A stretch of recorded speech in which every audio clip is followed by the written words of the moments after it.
So mga tol, kakatapos lang po ang laban sa ating pambansang kamao Manny Pacquiao versus sa WBC Welterweight World Champion Mario Barrios na ginanap po sa MGM Grand Arena, Las Vegas, Nevada.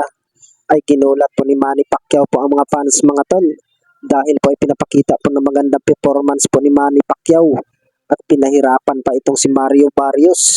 Sa edad po ng 46 years old itong si Manny Pacquiao mga tol, ay nandyan pa rin ang lakas at bilis at footwork. Bukod dyan, dahil po sa magandang pinapakita po ang laban po ni Manny Pacquiao at Mario Barrios, ay tabla po ang kanilang laban. At sinabi po ng pambansang kamao Manny Pacquiao mga tol, na dapat siya daw sana po ang panalo sa laban nila ni Mario Barrios. Samantala, ay nagsalita na din itong si pambansang kamao Manny Pacquiao, ay na-late na daw siya sa pag-iinsayo sa laban po nila ni Mario Barrios. 2 buwan lang daw po siya nag-iinsayo mga tol. Kaya sa ngayon ay magbabalik na naman siya sa pag-iinsayo dahil po ay may paparating pa po na laban itong si pambansang kamao Manny Pacquiao.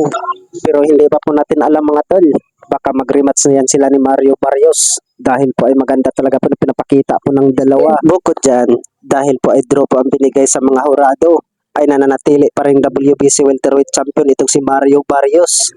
Sa kabilang banda naman mga tol, ay panalo din ang ating pambatong Olympic bronze medalist na si Yomer Marcial sa undercard po nila Manny Pacquiao versus Barrios, kung saan nakakalaban mga tol itong si Yomer Marcial.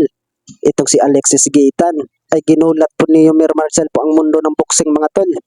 Ay TKO po sa round 3 po itong si Gitan. Samantala ay panalo din ang ating isang pambato ng WBC Featherweight World Champion Mark Magnifico Magsayo versus Cuellar. Nakuha po ang panalo ni Mark Magsayo mga tol by unanimous decision. Bukod dyan, ay dahil po ay hindi po kayang pabagsakin po ni Magsayo itong si Cuellar. Pero sa magandang pinapakita po na impresibong performance po ni Magsayo mga tol, ay marami pa rin humahanga po kay Magsayo.